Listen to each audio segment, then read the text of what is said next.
오늘 날씨가 많이 덥잖아요. 저는 날씨도 뭐 햇빛이면 한때는 머리에 신경을 많이 썼어요. 제가 좀 여담인데 출가 전에 이제 어렸을 때 출가했으니까 그러니까 그 집안에 아버지는 별로 그런데 형들이 대머리가 나오더라고.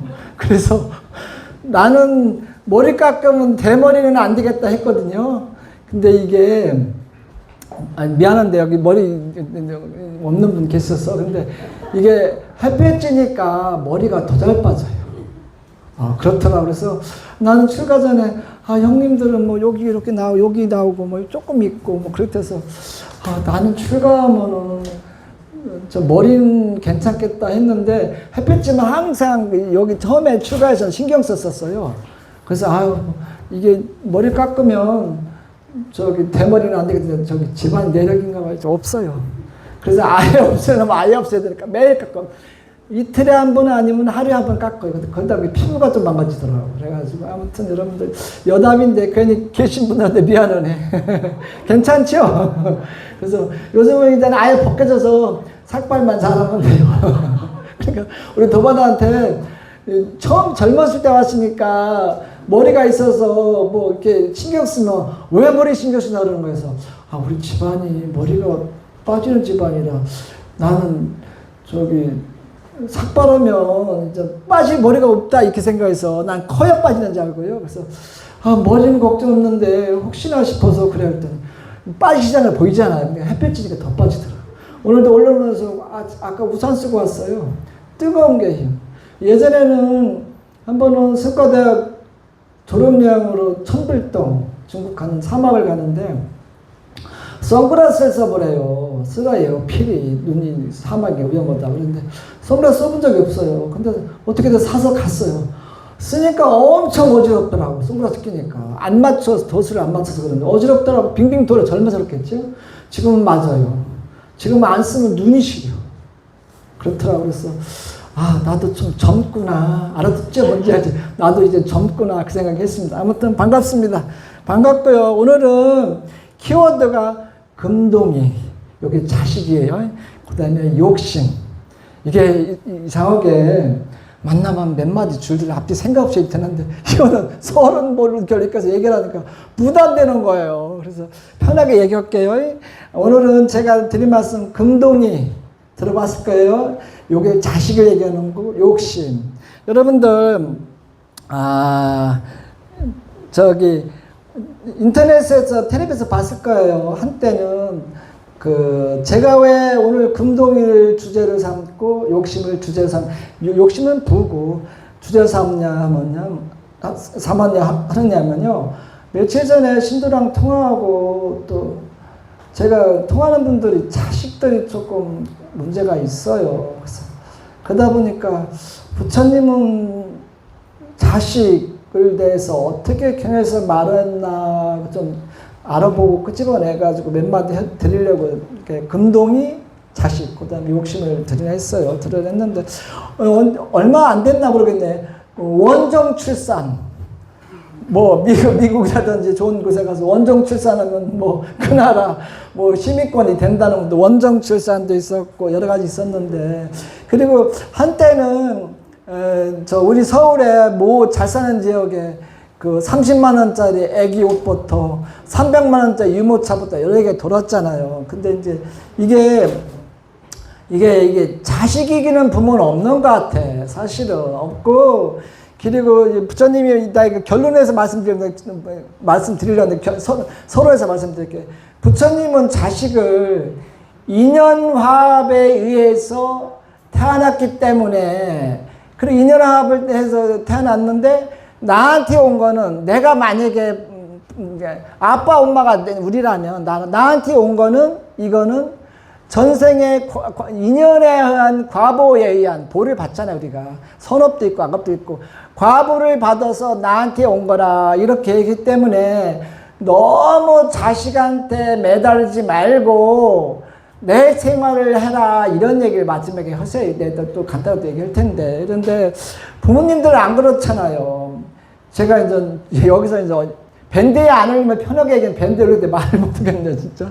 그래가지고, 오늘도 아침에 오셨다가 했는데 그분은 밴드 안 보는 것 같고요. 근데 가장 힘든 게 자식 안 되는 거. 그래가지고, 그리고 왜 알고 보면 다 부모님들이 만드는 거야. 근데 부모님들도 그러한 업에 의해서 또 성격, 신구의 삼업에 의해서 자식을 그렇게 가르쳤기 때문에 그게 자식이 커서도 엄마 아빠 의존하고 힘들게 하는 건데 그게 안 고쳐져요. 그리고 기도 많은 무릎 닳도록 기도하면 변화가 생길라나 그게 잘 안 되는 상황인데 아무튼 그래서 여기 금동이라는 뜻은 뭐냐면 금쪽 같은 외동이 줄임말이에요. 그래서 아들 하나, 자식 하나 아니면 둘 낳잖아요. 그래가지고, 근데 이제 경에 잡비유경에서 나오는 말이에요. 잡비유경에서 뭐라고 나오냐면, 요즘 우리가 이제 이게 법리들 보면 다 내가 아시는 분들도 자식들이 다 괜찮아요.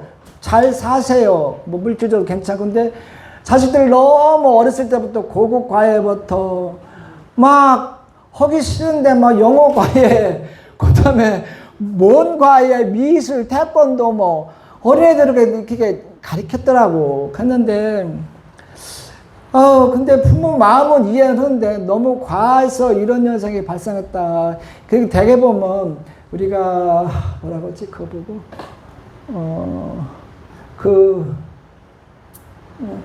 갑자기 생각 안 나네. 엄마 아버지만 의지하는 아들을 자식을 뭐라고 하죠? 마마보이 마마걸이 많아.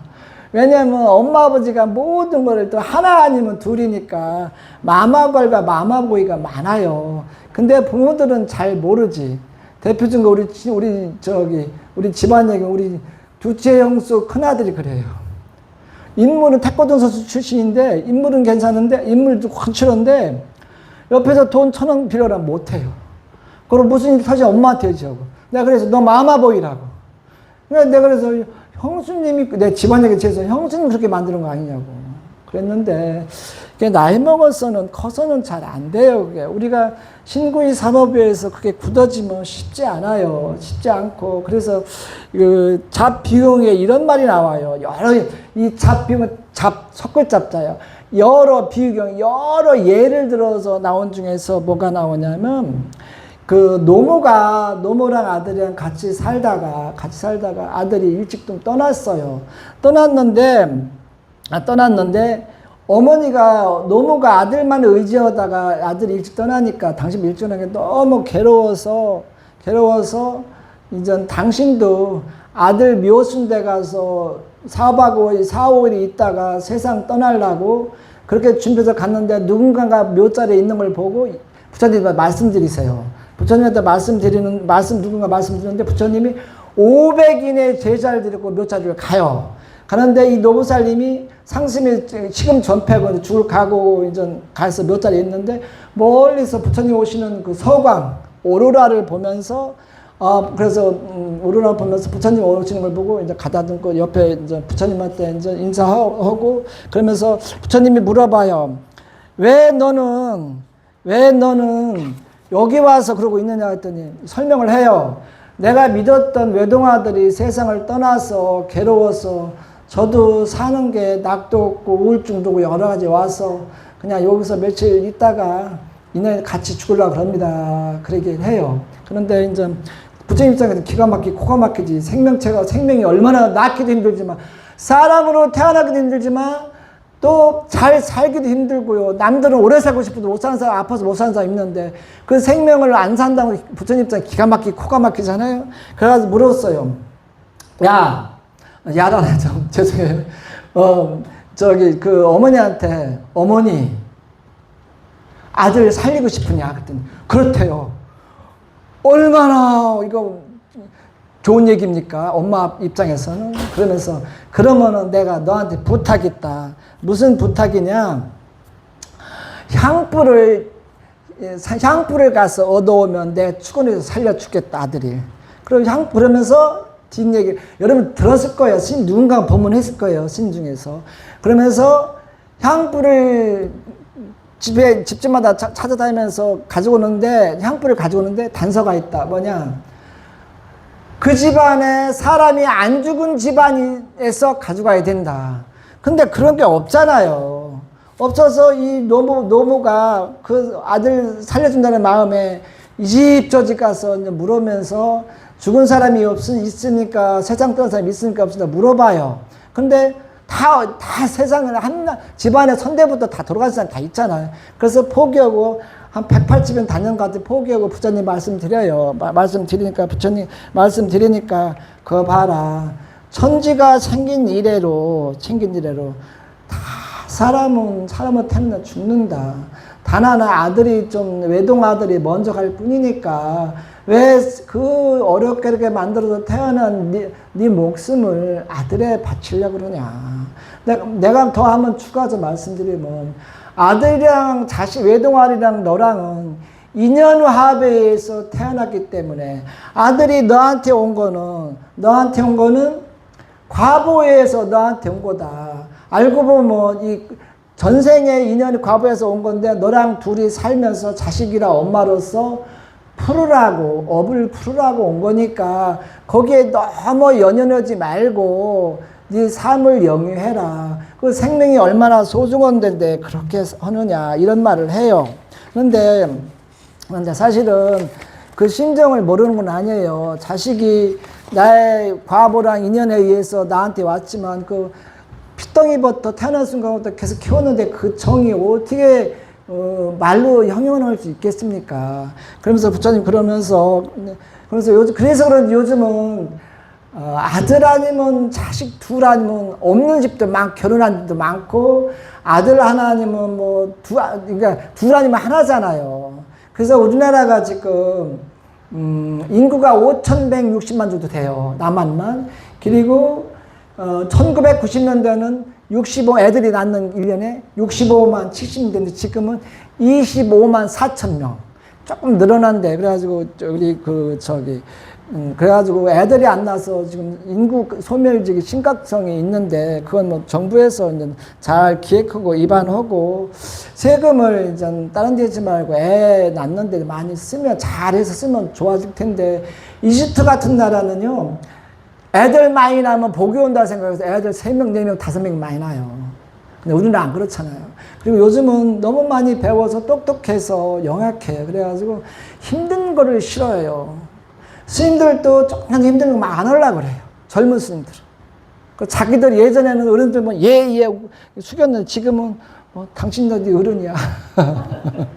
시대가 그런 시대예요. 그런 시대인데 아무튼 그리고 제가 요즘이야 학원도 다니고 태권도 학원, 미술 학원, 무슨 학원 다 물어봐요. 왜 그렇게 가르치냐면 아직 애가 어려서 이것저것 가르쳐보고 하나를 집중하기 위해서 그렇게 3개, 4개 다닌다고 그러면 너무 무리한 거 아니냐면 요즘 누구네 엄마는 그렇게 더 가르친대요. 그러면서 우리 유교 집안인가 남들을 너무 의식해요. 우리나라 사람들은. 그래서 더 한다 하더라고. 그러면서 그러다 보면 그게 애들을 너무 고급스럽게 키우는 거예요.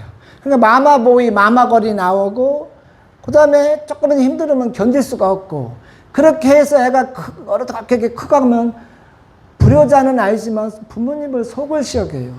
속 썩이는 방법이 여러 가지가 있어요. 그러다 보면 또 부모님 대화해 보면 부모님들이 욕심. 그래서 부처님이 자식한테 이런 말이에요.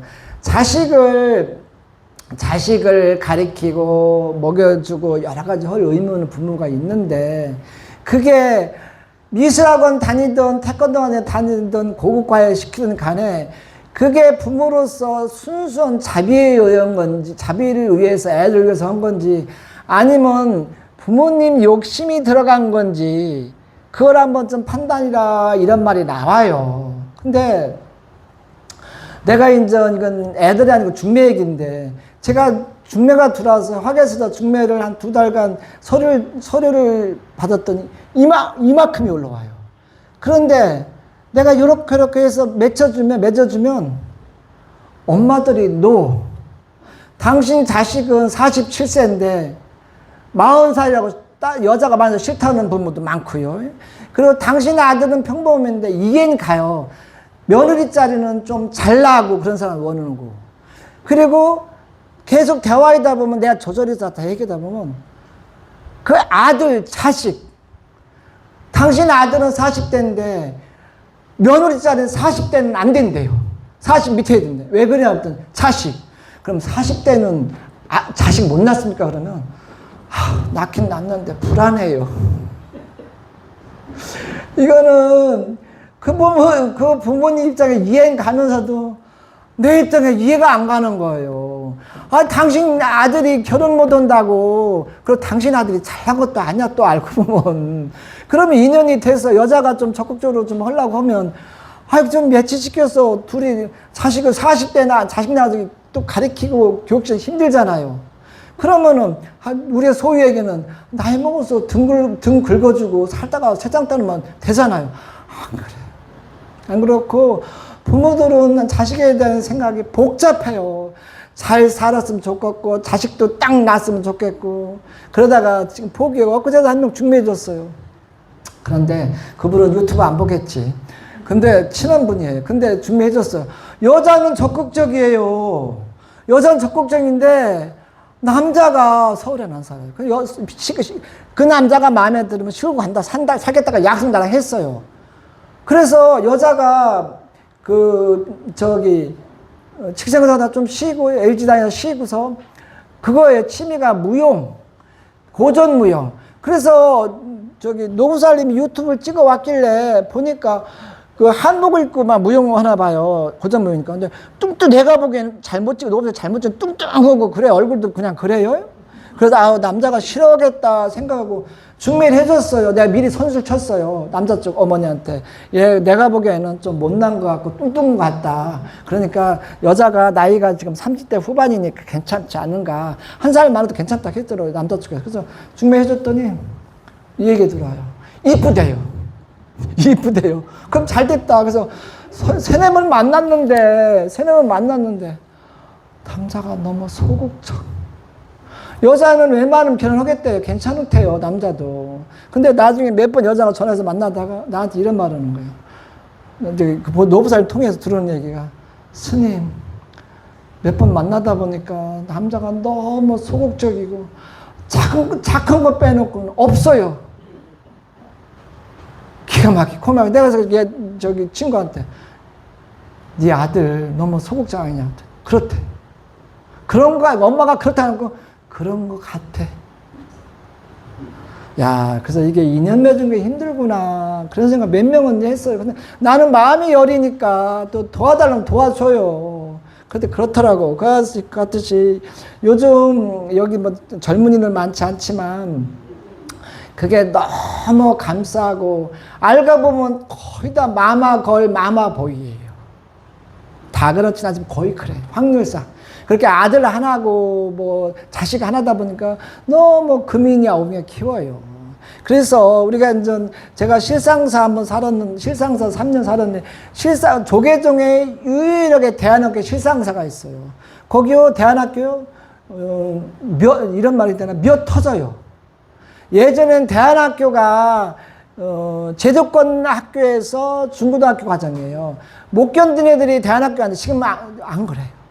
외국에서 살다 오는 부모, 국회의원 부모도 있었고, 거기 들어오네. 집안들이 부모도 괜찮은데 왜 보냈냐 물어보니까 중고등학교 때, 초등학교는 전 제도권에 다녔고, 중고등학교는 임용과식 뭐지, 그게? 그게 제도권 공부 않고, 시험 봐서 하는 거. 시험 봐서 학교 가는 거 뭐야. 검정고시 보면 된다고 시골에서 뛰어놀고 어울리게 시키느라고. 그래서 엄청 7대8, 8대7, 엄청 셌었어요. 그래가지고 미안하대요. 이 부모들이 이렇게 대안학교가 조그마니까 지금 커졌을 거예요. 조그만데 많이 몰려오고 참 자르기에 곤란스럽다고. 그래서 이미지가 흐려질까봐, 제도권 학교에서 적응 못하고 문제인 학생은 잘 안 받더라고. 안 받는데 그래도 아는 부모 연락 오면 받고 받는데 아무튼 그 대안학교 다니는 것도 보고 애들 신나게 놀고 어울리고 그리고 한 번은 그 대안학교 위주로 해서 음악회 하려는데 애들이 피아노, 바이올린, 첼로 다 잘 다뤄요. 놀랬어요. 그러니까 애들이 좀, 예, 그래가지고, 야, 이것도 괜찮구나, 이런 생각을 했었어요. 하다 보니까 조사 없이 얘기했는데, 아무튼 여러분들, 방금 얘기했던 자식은 내 마음대로 마음 안 된다. 부처님은 방금 얘기했지만, 자식은 인연화해서 인연 됐으니까, 너희들을 위해서 삶을 영위해라. 그냥 부모님을 위해서 삶을 영위해야지. 너무 자식한테 그렇게 집착하면서 하지 말아라. 욕심 부리지 말아라. 이렇게 말이 나와요. 그러면서 너희들이, 부모님들이 열심히 살고 건전하게 살면 자식들은 다 괜찮아진다. 그러니까 지나치지 않게, 그리고 현명하게 자비심 가지고 욕심 부리지 말고 살아가라. 이런 얘기를 마지막에 말씀하세요. 그리고 요즘은 다행히도 젊은 사람이 똑똑한지 자식도 중요하지만 자기들 삼영에 놀러도 가고 뭐 해외여행도 가고 다 하더라고요. 그래서 그건 괜찮은 것 같아요. 근데 애들만 좀 낳고 더 낳고 그랬으면 좋겠다 이런 생각이 드는데, 그리고 또 하나는 키워드가 아까 이제 금동이 자식, 금쪽 같은 외동이 금동이 얘기했지만 자식의 두 번째는 우리 욕심. 여러분들 절대 알아야 될 게 간단히 말씀드릴게요. 시간이 꽤 됐으니까요. 여러분들 욕심을 절대 나쁘게 보면 안 돼요. 한문으로 따지면 하고자 하려고 마음, 진짜 하고자 하는 마음이에요. 제가 수행하고자 하는 마음이 없었으면 출가했겠습니까? 제가 술을 좋아했으면 밖에서 결혼해서 자식들 5명은 낳았을 거야. 제가 욕심이 없었으면, 수행하고자 하는 욕심이 있으면 제가 수행자 됐겠냐고요. 여러분들 나름대로, 여러분들 기도는 나름대로 무언가 소원이라든지 하고자 하는, 해결하고자 하는, 또 뭐 좋아하는 마음이, 하고자 하는 욕심이 없었으면 여러분들 법당에 와서 집만 쓰면 쓸데없는 얘기하는데 듣겠습니까? 그와 같이 여러분들 욕심은 절대 부정적인 거 아니에요. 그거를 욕심을 어떻게 쓰느냐에 따라 그게 욕심이 집착이 돼가지고 시끄러움이 발생하고 고가 발생하는 거예요. 욕심은 절대 나쁜 게 아니에요. 하고자 하는 마음이 없으면 그냥 우울증에서 우리 죽어요. 못 살아요, 세상에. 그와 같이 욕심을 절대적으로 부정적으로 보면 안 돼요. 하고자 하는 마음이니까 그게 지나치냐 안 지나치냐 얘기고, 그리고 여러분들 요즘 내가 먼저 번에 얘기했지만 슬쩍 지나간 말 했지만 주식도 많이 하잖아요. 삼성전자가 올라서 얼마 불었다는, 어제 온 친구도 본인 얘기한테라고 주식에도 2,100만 불었대요. 저녁 사주대. 저녁인데 그래서 물어보진 않았어요. 본인이 얘기하면 안 물어봐요. 그건 사회 일이니까. 근데 주식부터 요즘 부동산은 좀 옛날 같지 않다. 부동산부터. 우리나라는 중국도 그렇지만 유교 쪽 집안은 부모님들 묘자리는 다 썼잖아요. 요즘은 안 쓰지만. 그래서 그런지 이 땅 부동산에 관심이 참 많아요. 그리고 정책을 그렇게 내비두어가지고 그렇게 해가지고 뭐 부동산 얼마 주고 사면 나중에 오르고 그런다 안 했잖아요. 요즘은 워낙 옥죄해서 그게 안 됐지만 그게 유교문화 같아. 유교문화. 예, 그런데 아무튼 여러분들 욕심으로써 주식을 하고 사업도 욕심 없으면 하겠냐고요. 예. 그러니까 방금 얘기했지만 모든 게 욕심이 없으면 되는 일이 없어요. 욕심난 거를 절대 부정적으로 마음을 보면 안 돼요. 하고자 하는 마음, 의욕이에요, 의욕. 그래서 부처님은 뭐라고 하냐면, 제자들한테 뭐라고 하냐면, 돈을 벌어야 됩니까? 말은 제자들 물어봐요. 그럼 뭐라고 하냐, 부처님이? 돈을 벌어야 된다. 네가 결혼을 했으면 가족을 건사해야 되고 그러면 돈을 버는데, 돈을 벌 때 4가지를 얘기해요. 윤리적으로 정당하게 네가 돈을 벌었지랑, 돈을 벌었으면 생활비에 네가 쓰고 엉뚱한 짓 쓰는지랑 그걸 보고 생활비에 쓰고, 두 번째는 네가 사업하는 사람이면 사업에 재투자해야 되고, 네가 사업을 않고 개인이라면 사업 않고 직장생활을 한다. 이러면 직장생활을 한다면 내 개발하는데, 나를 기술을 배운다든지 나를 개발하는 데 쓰고, 나머지 금액은 저축해라. 비상금을 만들라. 이게 꼭 해요. 비상금 얘기는 거듭 3번을 얘기해요. 왜냐?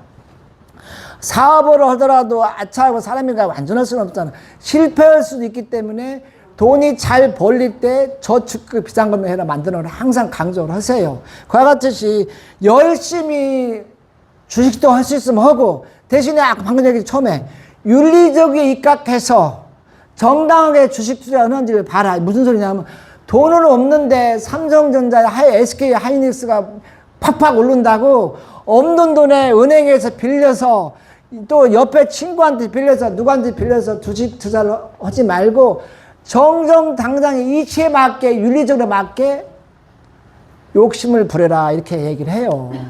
하고 그렇듯이 여러분들 세상 이치는 여기서 나오는 밖에 이치는 불고 벌어야 살라는 이치예요.